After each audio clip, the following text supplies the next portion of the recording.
God damn it, Sarah. What the hell do you think you're doing? Ethan Carter's voice sliced through the air like a jagged blade, sharp and unyielding. He stormed into the nursery, his polished loafers thudding against the hardwood floor, eyes blazing with a fury that made the room feel smaller. Sarah Thompson froze, her arms wrapped protectively around the trembling form of Emma Carter, the 3-year-old daughter of the tech billionaire.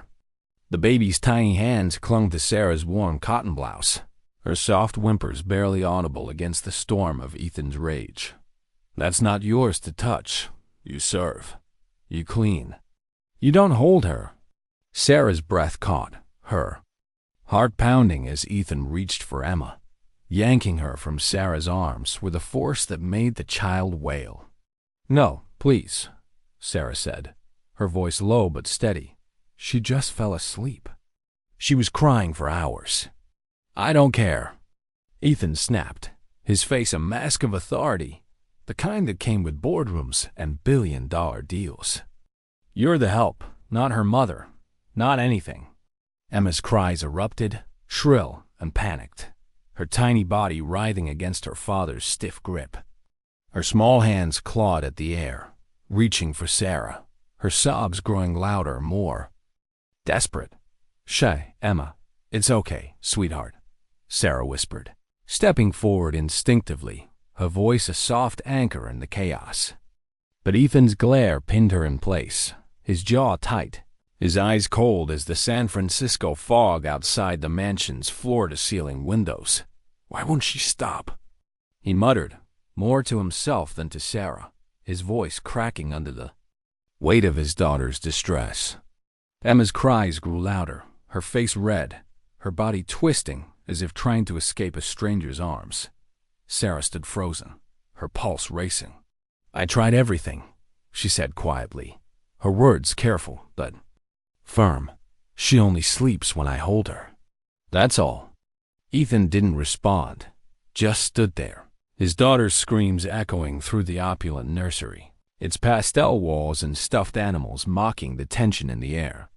Give her back to me, Sarah said, her voice steady now, cutting through the noise.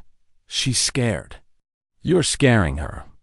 Ethan's eyes flicked to her, icy and unreadable, but beneath the surface, something flickered, confusion, maybe, or the faint shadow of defeat. He looked down at Emma, then back at Sarah, and after a long, heavy moment, he handed the child. Emma curled into Sarah's chest instantly, her sobs softening into hiccups, her tiny body relaxing as if it recognized home. Within 30 seconds, the crying stopped, replaced by the fragile rhythm of sleep. Sarah sank onto the plush rug, rocking gently, murmuring without thinking, I've got you, little one. I've got you. Ethan stood silent, watching, his presence looming like the city skyline beyond the window. The room felt colder, the air thick with unspoken words. Hours later, Sarah laid Emma gently in her crib, the baby's chest rising and falling with soft sighs. Sarah didn't sleep that night. She sat in the corner of the nursery, eyes wide, hands trembling, the weight of Ethan's words, "You're the help, not anything," burning in her mind. She'd heard them before, in different voices, different rooms, her whole life. But Emma's trust, the way the child clung to her, felt like a quiet rebellion against that truth. Got by morning, Mrs. Evelyn Harper, the estate's longtime housekeeper, found Sarah still in the nursery, her back against the wall, staring at the crib. "She only sleeps with you," Evelyn whispered, glancing at the now peaceful Emma. Her voice was low, almost reverent, as if she'd witnessed something sacred. Never seen anything like it. At breakfast, Ethan sat at the head of the dining room table, his tie slightly askew, his coffee untouched. He said nothing as Sarah passed by with a folded blanket, her steps quiet but deliberate. "Good morning," she said, her voice calm, eyes forward. Evelyn nodded stiffly. Ethan looked up from his tablet, his jaw tight, but he didn't speak. It didn't matter. Sarah wasn't here for his approval.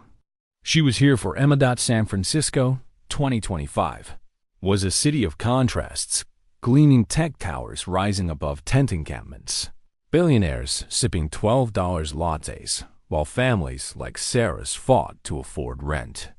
Sarah lived in a cramped studio in the Mission District, where the rent ate half her paycheck, and the landlord's latest notice warned of another hike. She'd grown up in Oakland's shelters, bouncing between foster homes, learning early that survival meant keeping your head down and your hands busy. But Emma, with her wide eyes and desperate need for warmth, had cracked something open in Sarah, something she hadn't felt since she was a girl herself, waiting for someone to see her. That second night, Sarah tucked Emma in and stepped away. The baby screamed, a piercing wail that brought Evelyn rushing in. Ethan tried next, his voice soft but strained. "Shh, Emma, Daddy's here." It didn't work. The child's cries only grew louder, her tiny fists pounding the crib's bars. When Sarah returned, arms outstretched, whispering gently, Emma quieted almost instantly, her body sinking into Sarah's embrace. Evelyn watched, her lips pressed into a thin line, and Ethan stood in the doorway, his face unreadable. By the third night, Ethan waited outside the nursery, not entering, just listening. No crying, only the faint hum of a lullaby Sarah sang, one she'd learned from a foster mother long ago, its melody worn but warm. He knocked softly. Sarah opened the door, her expression guarded. "I need to speak with you," Ethan said, his voice quieter now, less like the man who'd shouted days before. She stepped outside, closing the door gently behind her. "What is it?" "I owe you an apology," he said, the words stiff, like they'd been rehearsed. "For how I spoke to you." "For what I said." Sarah studied him, her face steady. "For what?" "For being cruel. For saying you're nothing." He looked down, his hands in his pockets. It was wrong. She nodded, not soft, not angry, just sure. "Emma knows what's real. She doesn't care about your wealth or your title.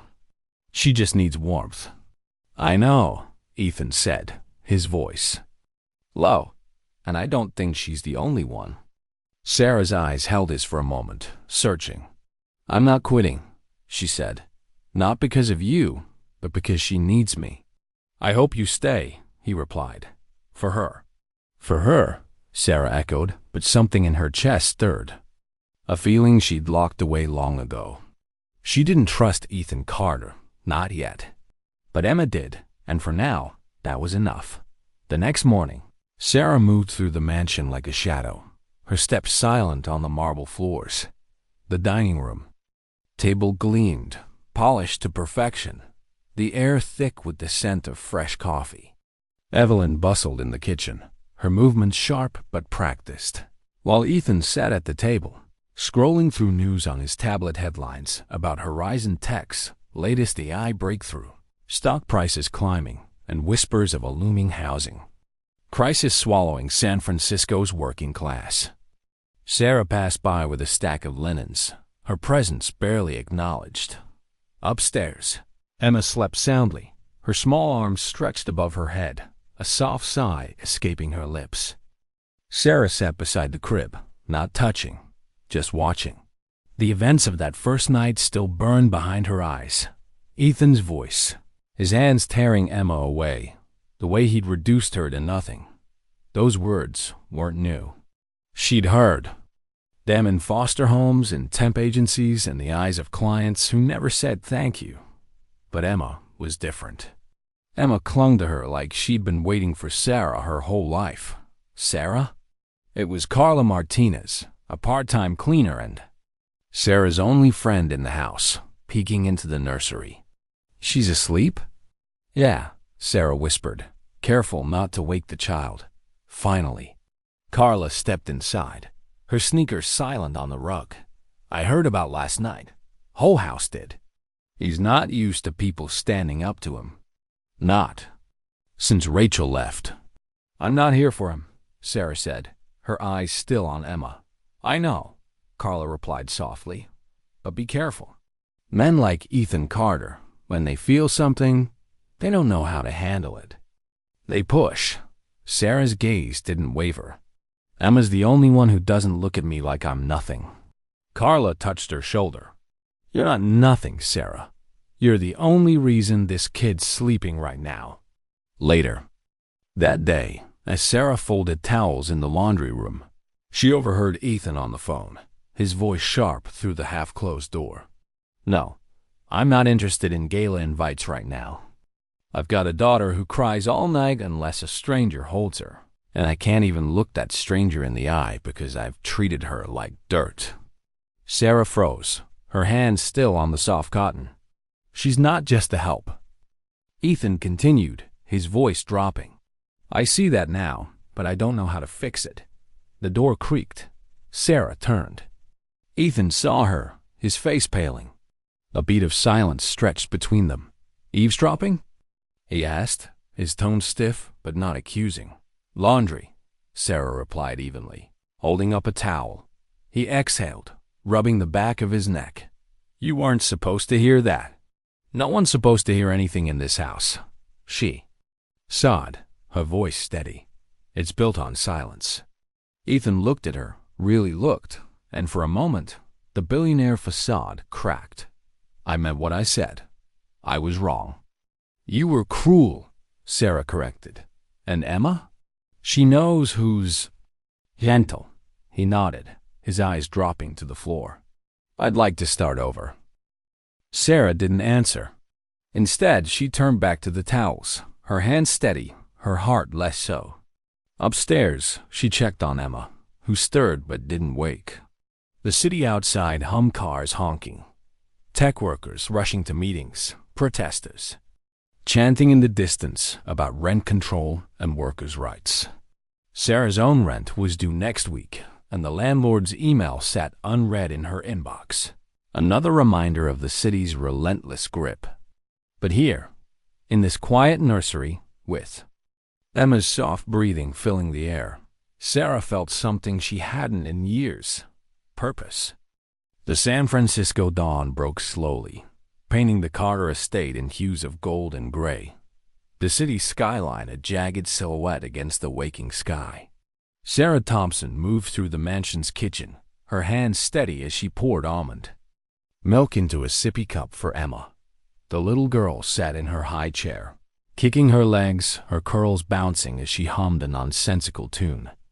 Sarah's own morning had started hours earlier, in her cramped Mission District studio, where the radiator hissed and the latest rent increase notice glared from her phone. But here, in the quiet warmth of the nursery, with Emma's giggles filling the air, the weight of the world felt lighter.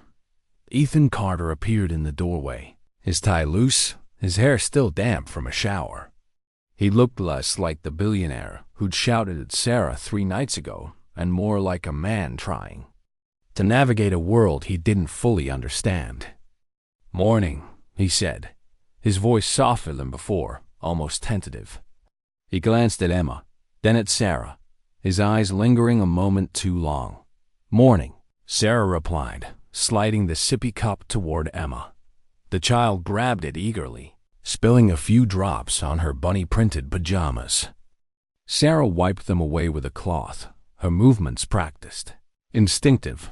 She's happy today, Ethan said, leaning against the counter, his tablet untouched beside him. She wasn't last night. Sarah nodded, not looking up. She woke. Up twice. I sang to her. It helped. Ethan's jaw tightened, a flicker of guilt crossing his face. I should have been there. You were working, Sarah said, her tone neutral but not unkind. She knows you're trying. He exhaled, running a hand through his hair. I owe you more than an apology, Sarah. I was wrong about a lot of things. Sarah paused, her hands still on the cloth. She met his gaze, her brown eyes steady, searching. You said that already. What's different now?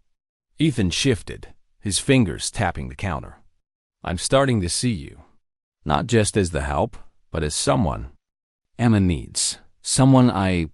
He stopped, as if the words were too heavy to finish. I'm trying to be better. Sarah didn't respond immediately. She turned back to Emma, who was now drawing invisible shapes on the tray of her high chair. Better's a good start, she said finally. But it's not about me. It's about her. Ethan nodded, his expression softer now, less guarded. I know, and I'm listening. The moment hung between them, fragile but real, like the first green shoot breaking through concrete. Sarah felt it a shift, a crack in the wall Ethan had built around himself. She didn't trust it, not yet, but it was enough to keep her here. For Emma, over the next few days, the Carter estate began to feel less like a fortress and more like a home, though Sarah wasn't sure if the change was in the house or in her. Emma's attachment to her grew stronger, the toddler refusing to sleep unless Sarah was near, her small hands clutching Sarah's braid as she drifted off. Sarah would sit on the nursery rug, humming a lullaby her foster mother had taught her, its melody a patchwork of memory and loss.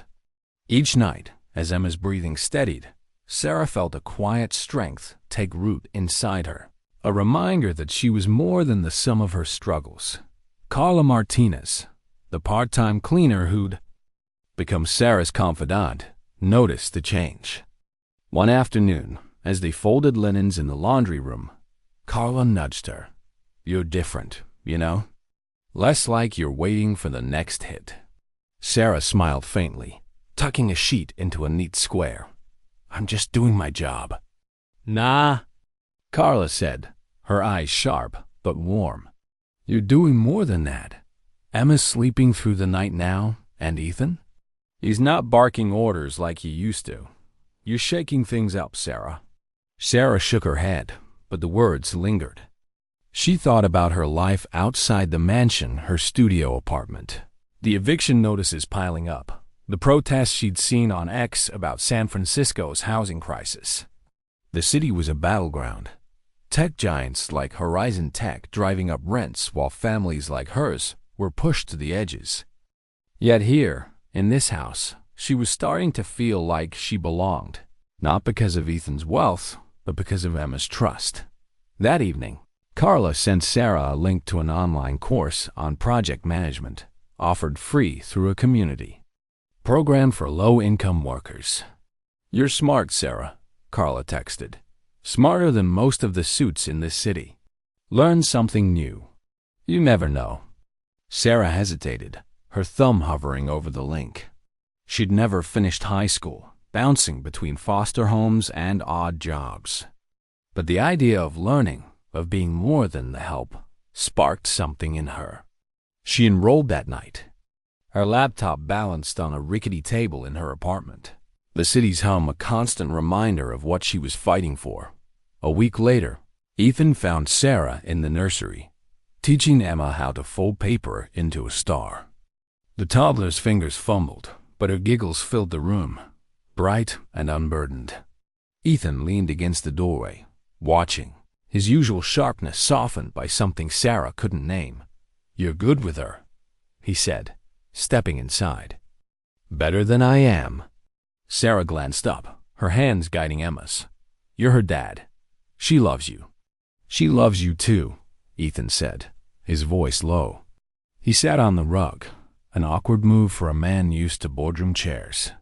I've been thinking about something. Horizon Tech is working on a new project and an app for single mothers. Resources, legal aid, childcare options. It's personal for me. Sarah raised an eyebrow, curious but cautious. Because of Rachel? Ethan nodded, his gaze distant. She left when Emma was a baby. Depression took her, and I didn't see it. I was too busy building an empire. I thought if we'd had something, like this app, maybe. He trailed off, then looked at Sarah. I want your help. You understand what it's like to struggle. My team doesn't. Sarah's chest tightened. I'm not a tech person, Ethan. I clean houses. I fold laundry. You're more than that, he said, his voice firm but not harsh. You see people. That's what this project needs. She looked down at Emma, who was now proudly holding a lopsided paper star.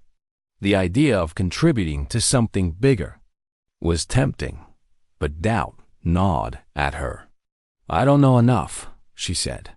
"Then learn," Ethan replied, his eyes steady. "I'll get you whatever you need, books, courses, time. Just say yes." Sarah didn't answer right away. She thought of the course Carla had sent her, the nights spent studying in her freezing apartment, the way Emma's trust had started to heal something broken inside her. "I'll think about it," she said finally. Ethan nodded, a small smile. Breaking through. "That's enough for now." The next morning, Sarah scrolled through X on her phone, pausing at a post about a #MeToo scandal rocking Horizon Tech. Anonymous accounts claimed a senior executive, Michael Prescott, had harassed female employees, silencing them with threats of termination. The comments were a mix of outrage and skepticism, with some defending Prescott as a visionary unfairly targeted. Sarah's stomach churned. She'd seen Prescott at the estate once, his smile too wide, his eyes lingering on her like she was a problem to be solved. The post stayed with her, a quiet warning of the battles ahead. That evening, as Sarah tucked Emma into bed, the toddler grabbed her hand. "Stay," Emma whispered, her eyes wide and pleading. Sarah sat on the edge of the crib, singing softly, her voice a steady anchor. Ethan stood in the doorway, watching, his presence less intrusive now, more like a man learning to listen. When Emma finally slept, Sarah stood, brushing a curl from the girl's forehead. "You're changing her," Ethan said quietly. "And me?" Sarah met his gaze, her voice even. "I'm just here for her."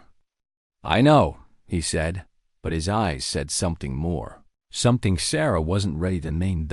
As she left the nursery, her phone buzzed with a notification from the project management course, a new module on leadership. She opened it, the screen glowing in the dim hallway. Outside, San Francisco pulsed with life protesters chanting for rent control, tech workers rushing to meetings, the city a crucible of hope and hardship. Sarah took a deep breath, feeling the weight of possibility. She wasn't just surviving anymore. She was beginning to build. The San Francisco fog rolled in thick that morning, cloaking the Carter estate in a soft, gray veil. Sarah Thompson stood in the nursery, braiding Emma's curls into a neat plait, the toddler's giggles filling the room as she clutched a stuffed giraffe.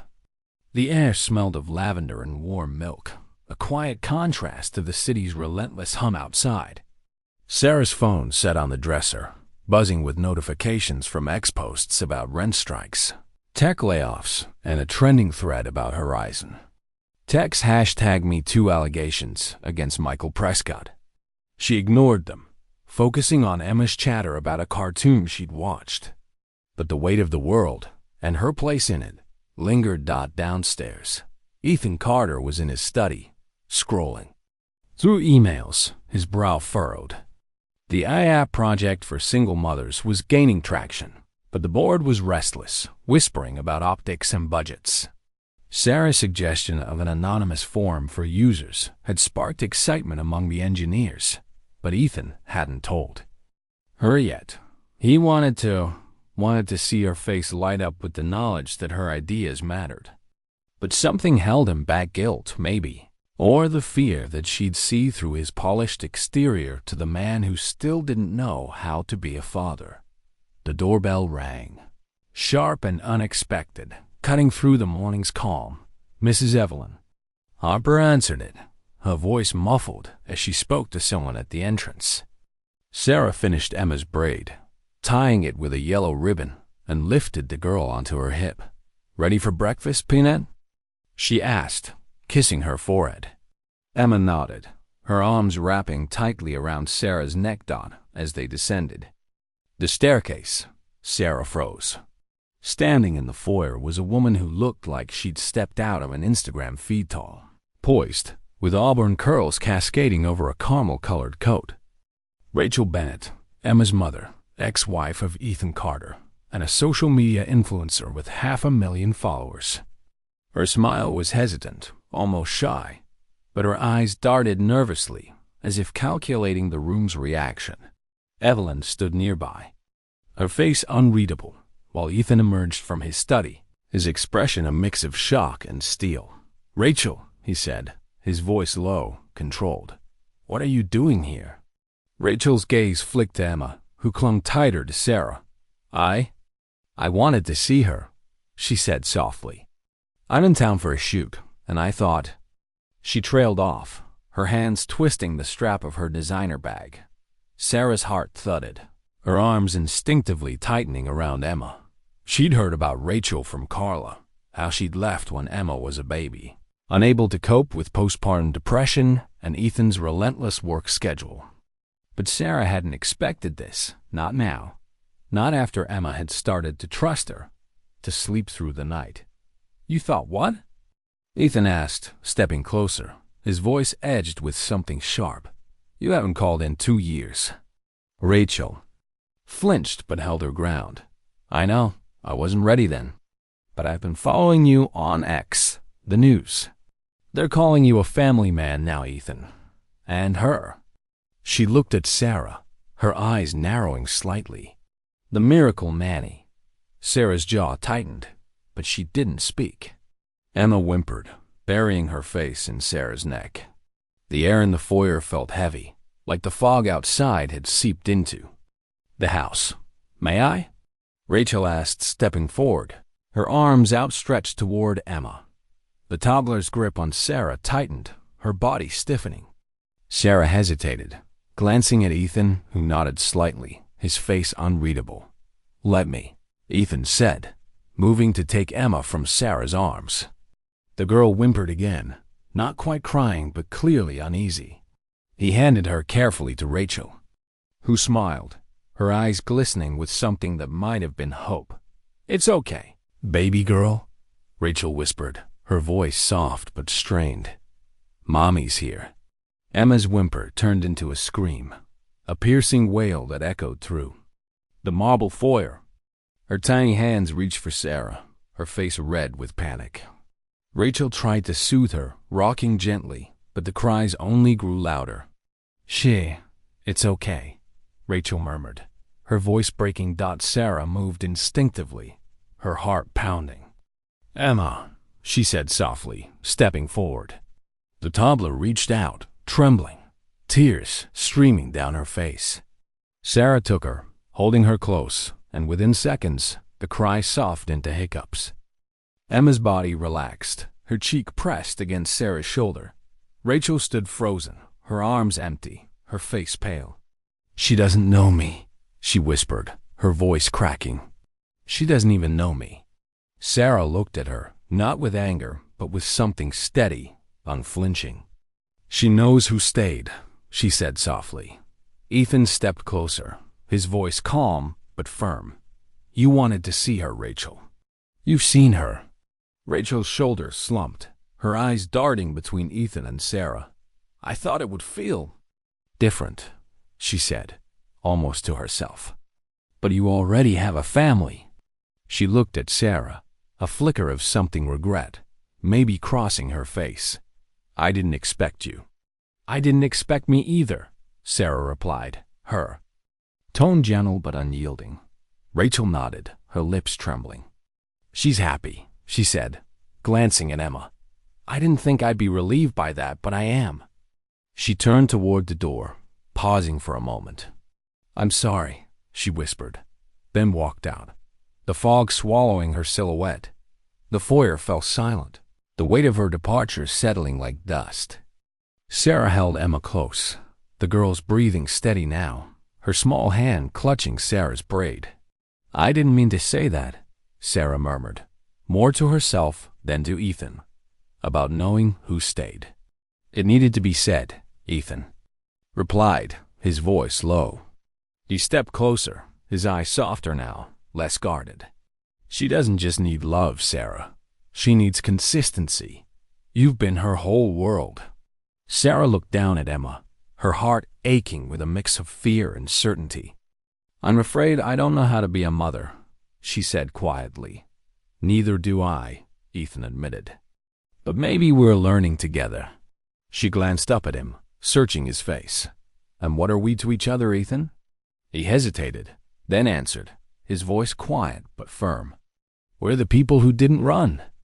That night, Sarah couldn't sleep. She lay in her studio apartment, the hum of the city filtering through the thin walls, her phone glowing with X notifications. Rachel's visit had gone viral.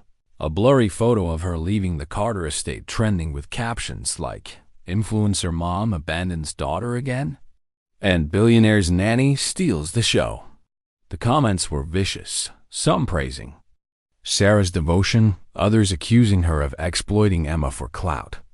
Cancel culture was in full swing, and Sarah felt caught in its crosshairs. She scrolled through the posts, her chest tight. One article mentioned Rachel's recent fall from Grace's sponsored post gone wrong, accusations of insensitivity, and a plummeting follower count. It explained her sudden return, her need to reclaim a narrative that was slipping away. Sarah understood desperation, had lived it in shelters and temp jobs, but she couldn't shake the image of Emma's tears, the way the girl had reached for her instead of Rachel. The next morning, Sarah returned to the estate, dressing Emma in a soft yellow sweater with a sun embroidered on the pocket. She hummed as she brushed the girl's curls, her fingers steady despite the tremor in her heart. Ethan found her in the nursery, his tie undone, his eyes tired but warm. "You okay?" he asked, leaning against the doorframe. "She looks like her," Sarah said, her voice barely above a whisper. "Same eyes." "She's not her," Ethan replied, stepping closer. "She's better." Sarah nodded, her throat tight. "I don't want to lose her." "You won't," he said, his voice firm. "Not while I'm here." Later that day, Sarah met with Ethan in his study, a sleek room of glass and chrome overlooking the city. He showed her a mock-up of the AI app, its interface clean and colorful, with a tab labeled Community Hub. "Your idea," he said, pointing to the anonymous forum feature. "The team loves it. They're saying it's the heart of the app." Sarah blinked, her hands clasped in her lap. "I just said what made sense." "It's more than that," Ethan said, his eyes meeting hers. "You understand what it's like to feel invisible. That's what this app is for people who've been overlooked." Sarah hesitated, the weight of his words settling over her.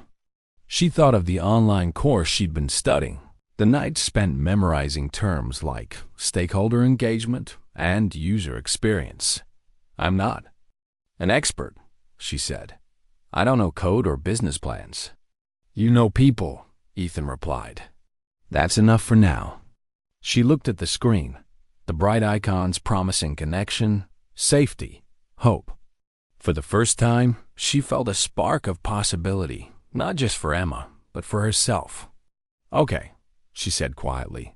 "I'll help." Ethan smiled, a small, genuine thing. "Good. Let's build something real."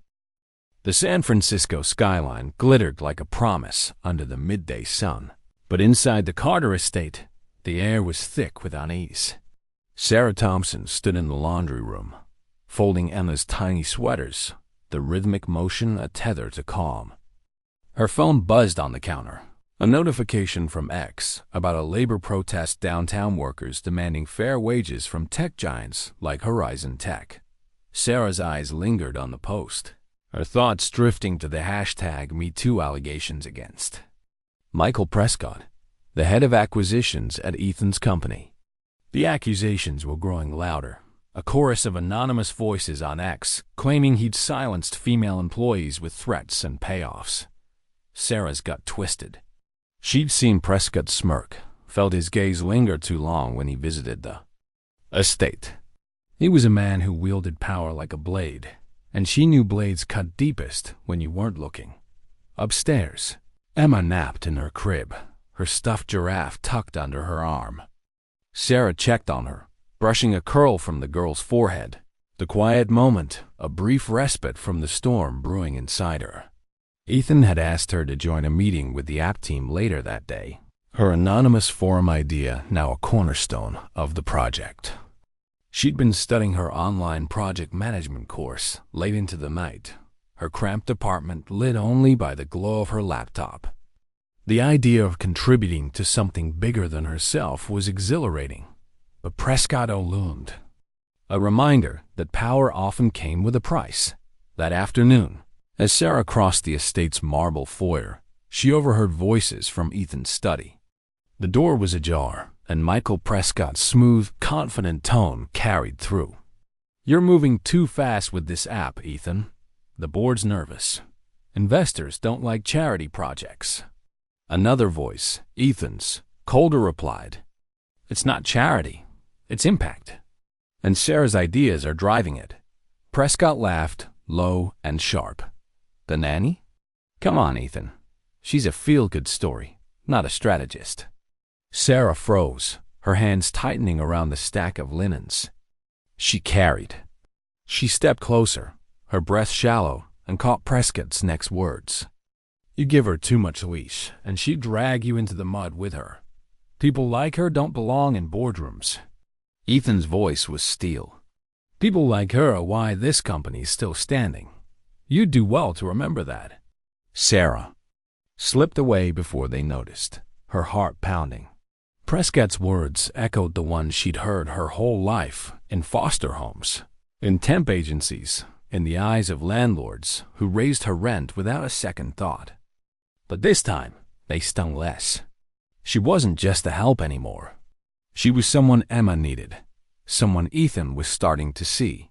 That evening, Sarah joined Ethan and Carla Martinez at a small protest near City Hall, where workers rallied against tech-driven gentrification. The air smelled of sweat and cardboard signs, chants of homes, not hubs, rising over the crowd. Sarah held a flyer, her eyes scanning the faces, mothers, janitors, baristas, people like her, fighting for a city that no longer felt theirs. Carla nudged her. "You should be up there, speaking. You know what it's like." Sarah shook her head. "I'm not a leader." "You're leading Emma," Carla said, her voice firm. "And you're starting to lead Ethan. That's something." Back at the estate, Sarah found a message waiting on her phone from Linda Hayes, a former nurse who'd worked for the Carters before Sarah. Linda's text was cryptic. Asterisk, "Meet me tomorrow. I have something you need to see." Asterisk. Sarah remembered Linda. Vaguely a quiet woman with tired eyes who'd left abruptly 2 years ago. The staff never spoke of her, as if she'd been erased.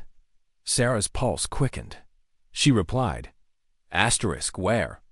Asterisk. The next morning, Sarah met Linda at a rundown diner in the Tenderloin, its neon sign flickering above cracked vinyl booths. Linda sat in the corner, her hands wrapped around a chipped mug, her face gaunt but resolute. "I heard you're stirring things up at Horizon," she said, her voice low. "Be careful. They don't like people who ask questions." Sarah slid into the booth, her eyes steady. "What do you know?" Linda pulled a folder from her bag, its edges worn, stuffed with papers. "I saw things when I worked there. Financial records, transfers to offshore accounts, fake vendor contracts. Prescott's name was on them. I was going to report it, but then I was gone. No severance, no references. They buried me." Sarah opened the folder, her fingers tracing emails and bank statements, some dated back years. "Why didn't you go public?" Linda's eyes darkened. "I was scared. I had a kid to feed. But you're not like me. You're still in that house." Sarah nodded, her jaw tight. "I'm not running." That night, Sarah showed Ethan the folder in his study, the city lights flickering beyond the glass walls. He flipped through the documents, his face hardening with each page. "This is embezzlement," he said, his voice low. "Millions funneled through shell companies. Prescott's been playing us for years." "There's more," Sarah said. "I heard him talking about the rooftop security system. He knew the override code. I think he took Emma up there to scare us. Ethan's eyes flashed, his hands clenching the folder. That's why the keypad was tampered with. Sarah nodded. He's not just stealing money. He's trying to control you. Ethan leaned back, rubbing his temples. Firing him isn't enough. The board's loyal to him. Half of them owe him favors. We need hard proof. Then we get it, Sarah said, her voice steady. Linda's willing to testify if we protect her. Ethan looked at her, his expression a mix of admiration and worry. You're sure about this? Prescott's dangerous. He'll come for you.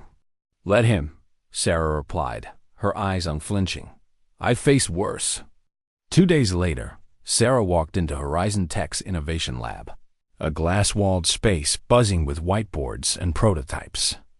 Michael Prescott was there, scribbling on a diagram, his suit impeccable, his smile too wide when he saw her. Sarah, he said, lowering the marker. Thanks for coming. She didn't return the smile. You asked for me. He gestured. To a chair. Sit. I'll stand, she said, her voice even. Prescott nodded, as if expecting it. About the rooftop? I know it looked bad. I found Emma wandering. I didn't touch her, I swear. You shouldn't have been near her, Sarah said, her eyes locked on his. And you left the board meeting early that day. Sick, you said, but you had time to override a security lock. His smile faltered, his eyes narrowing. You accusing me of something? I'm connecting dots, Sarah replied, her voice steady despite the pulse hammering in her throat. Prescott stepped closer, his voice dropping. You're playing a dangerous game, Sarah. A maid turned tech darling? You think you belong here? You're a headline, nothing more. Sarah didn't flinch. And you're a thief who thinks power makes him untouchable. His face hardened, but he turned back to his whiteboard, dismissing her. Run along, Sarah. You're out of your depth. She walked out, her chest tight, but her resolve stronger. Back in her office, a small space that Ethan had assigned her for the app project, she found him waiting. What happened? He asked, reading her face. He's not sorry, Sarah said, shutting the door. He's planning something, and he's watching us. Ethan handed her a manila envelope. We found more. Transfers from a subsidiary to an offshore account, linked to Prescott's IP address. If we trace it, he's done. Sarah flipped through the documents, her mind racing. He wants the app gone. It threatens his control. Then we hit first, Ethan said, his voice firm. But we need to be smart. He's got all eyes on the board. Sarah nodded, her eyes on the papers. We'll need more than documents. We need people like Linda, who've been silenced. That evening, Sarah sat with Emma in the nursery. The toddler curled in her lap, babbling about stars. Sarah hummed a lullaby, her mind on Prescott's smirk, Linda's folder, the protest chants still echoing in her ears. The city outside was restless, its workers fighting for scraps while men like Prescott stole millions. But here, with Emma's warmth against her, Sarah felt a fire growing. She wasn't just fighting for Emma anymore. She was fighting for everyone who'd been told they didn't belong. The San Francisco summer sun cast long shadows across East Harlem's cracked sidewalks, where Sarah Thompson stood outside a modest storefront, its sign freshly painted, the warm floor foundation. The building was small, with peeling paint, and a single window, but to Sarah, it was a beacon. Inside, 2 second-hand desks, a worn couch, and a stack of air mattresses formed the heart of her new mission, a nonprofit to support women and children pushed to the margins, like she'd been for so long.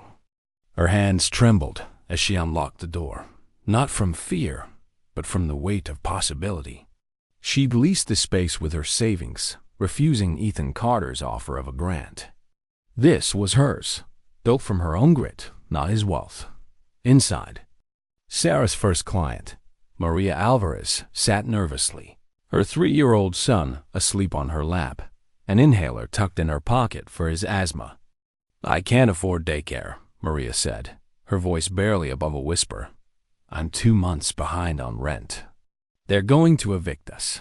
Sarah sat across from her, her eyes steady. "I'm not here to fix you, Maria. I'm here to remind you you're not broken. We'll find you a job, childcare, a place to stay. You're not alone." Maria's eyes welled up, and she reached for Sarah's hand. "Thank you," she whispered, her voice breaking. Sarah held on, her heart echoing with memories of her own nights in shelters, of foster mothers who'd turned away, of landlords who'd seen her as a number, not a name. Outside, the city buzzed with its usual contradictions, tech brothers and Teslas, speeding past homeless encampments, ex-posts trending about San Francisco's housing crisis, and Horizon Tech's latest scandal. Sarah's name was everywhere now, not as the miracle nanny, but as the Cinderella of Silicon Valley, a label she hated. The press had caught wind of her role in Ethan's IAP and her confrontation with Michael Prescott. Tabloids on X spun tales of her as a gold digger, a savior, a scandal, each post a dart aimed at her resolve. One viral thread accused her of using Emma to climb the social ladder, complete with a blurry photo of her holding the toddler outside the Carter estate. The comments stung. Asterisk, she's just to help with a good PR team. Sarah scrolled through them in her apartment, her chest tight, but she didn't flinch. She'd faced worse than words. At the Carter estate, Sarah tucked Emma into bed, the toddler's curls spilling over the pillow. "Sing, Sarah," Emma murmured, her eyes heavy. Sarah hummed a lullaby, her voice soft, steady, a thread connecting them through the chaos. Ethan stood in the doorway, his tie undone, his presence quieter now, less like a billionaire and more like a man learning to belong. "You're doing it again," he said as Sarah stepped out, closing the nursery door. Gently, making her feel safe, Sarah smiled faintly. "Someone has to." He followed her to the kitchen, where she poured herself a glass of water. "I saw the posts on X," he said, his voice low. "They're tearing you apart. Let them." Sarah replied, her eyes meeting his.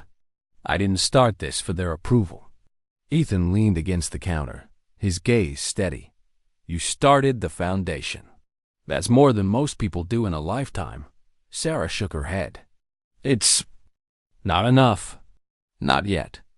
She thought of Maria, of the women she'd met at the protest, of Linda Hayes, silenced by Prescott's schemes. "I'm doing this for them, not for headlines."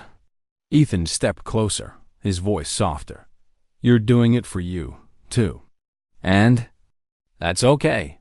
She looked at him, searching for the man who'd once called her nothing. He wasn't there anymore. "You're different," she said. "So are you," he replied, a small smile breaking through. "Come to the gala next week. The board wants to see you. Not as the nanny, as the woman who's changing Horizon." Sarah hesitated, the weight of his words settling over her. "They'll talk." "They always do. Let them," he echoed, his eyes worn. "You're not a secret anymore, Sarah. You're a force." The gala was a glittering affair at a downtown hotel, all chandeliers and champagne, a stark contrast to the East Harlem streets Sarah now called her battlefield. She wore an emerald gown borrowed from Carla Martinez, who'd insisted it would. "Make those suits blink twice." Sarah felt out of place, her flats clicking softly against the marble floor, but she held her head high. Ethan was the keynote speaker, and as he took the stage, his voice carried through the hall. "Tonight isn't about money," he said, his eyes scanning the crowd. "It's about stories. About someone who believed when no one else did. Someone who sat on a nursery floor to comfort my daughter when I couldn't." His gaze found Sarah's, steady and sure. "Sometimes strength looks like quiet kindness. Sometimes it looks like a woman who reminds you what matters." The applause was slow at first, then thunderous. Sarah stood at the back, her heart pounding. Not from the crowd, but from the weight of being seen. Later, on the terrace, Ethan found her, the city lights twinkling below. "You didn't have to say that," she said, her voice soft. "Yes, I did," he replied, stepping closer. "You're not a cause, Sarah. You're my choice." She looked at him, her breath catching. "You realize what this means? The press, the board, they'll never stop talking." "Let them talk," he said, his hand brushing hers. "I'm done hiding what matters." The next morning, Sarah woke to a flood of notifications. Her gala appearance had gone viral, ex-post oscillating between praise and vitriol. One user, suspiciously anonymous, claimed she was sleeping her way to the top, a jab she suspected came from Prescott's allies. She pushed it aside, focusing on the foundation. By week's end, she'd helped 8 women mothers like Maria find jobs, childcare, and temporary housing. She bought air mattresses with her own money, stacking them in the foundations. Backroom, each one a promise of rest. Carla visited one afternoon, sipping coffee on the foundation stoop. "You're stubborn," she said, grinning. "Refusing Ethan's money? That's a power move. I need to prove I can do this." Sarah said, her eyes on the street, where a mother pushed a stroller past a tent encampment. "Not for him, for me. You're proving it," Carla said. "But you're not alone. Don't forget that." Sarah nodded, her thoughts drifting to Ethan. Their relationship was shifting, no longer just about Emma, but about something deeper. Unspoken. That night, at the estate, Ethan cooked dinner, or tried to. Sarah walked into the kitchen to find him fanning smoke from a charred pan, Emma giggling in her high chair. "Is that supposed to be pasta?" Sarah asked, raising an eyebrow. "It's a learning experience," Ethan said, grinning sheepishly. Sarah laughed, taking the pan. "Move over." Together, they salvaged a meal, Emma nibbling toast, watching them like they were her favorite show. After dinner, they sat by the fireplace, Emma asleep in Sarah's arms. "She feels safe here," Sarah said softly. "She's not the only one," Ethan replied, his eyes on her, warm and steady. Sarah looked up, her heart unsteady. "I want this to last," she said, her voice barely above a whisper. "Not just the foundation, not just Emma. This, us." Ethan's hand found hers, his touch sure. "It will. I'm not going anywhere." She leaned into him, the fire's warmth curling around them. For the first time, Sarah didn't feel like she was surviving. She was building something real, something hers. The San Francisco morning bloomed with a rare clarity, the fog lifting to reveal a city bathed in golden light.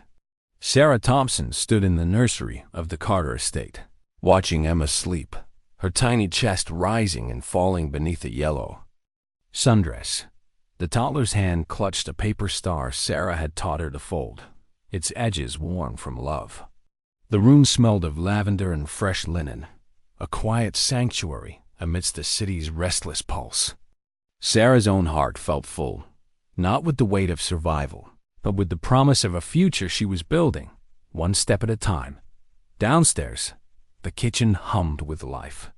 Ethan Carter, sleeves rolled up, was attempting pancakes, his tie draped over a chair, his laughter mixing with the sizzle of batter. "You're burning them again," Sarah called, descending the stairs with Emma on her hip. The girl now awake and giggling. "I'm a CEO, not a chef," Ethan shot back, grinning, as he flipped a lopsided pancake. Emma pointed at it, her eyes wide. "Daddy made a moon." Sarah laughed, setting Emma in her high chair. "A moon, huh? Let's eat it before it flies away." She slid a plate toward the toddler, who grabbed a piece with sticky fingers. Ethan watched them, his eyes soft, no longer the man who'd once shouted at Sarah for holding his daughter. That man was gone, replaced by someone learning to love in the small, messy moments. The past month had been a whirlwind. The warm floor foundation had grown, Its East Harlem office now a hub for women like Maria Alvarez, who'd found a job and stable housing with Sarah's help. The AI app, Unity, had secured major funding after Sarah's speech at a tech conference on AI ethics, where she'd argued for technology that uplifted the marginalized, not just the privileged. Her words, "We don't lack intelligence. We lack access," had gone viral on X, shared by activists and tech leaders alike. Michael Prescott's trial for embezzlement was underway. His allies on Horizon Tech's board ousted, and Ethan had announced a company-wide audit to root out corruption. Sarah's role as an advisor was official now. Her name no longer whispered as a curiosity, but respected as a force. Yet the city's challenges remained. Protests over housing costs continued, and ex-posts still debated Sarah's rise, some calling her a hero, others a fluke. She ignored the noise, focusing on Emma's laughter, on Maria's grateful tears, on the air mattresses stacked in her office for women with nowhere else to go. She'd written a letter to Emma, tucked in the girl's knitstand. Asterisk. Family isn't always blood, sweet girl. It's the ones who stay through the dark and hold you until morning. Asterisk.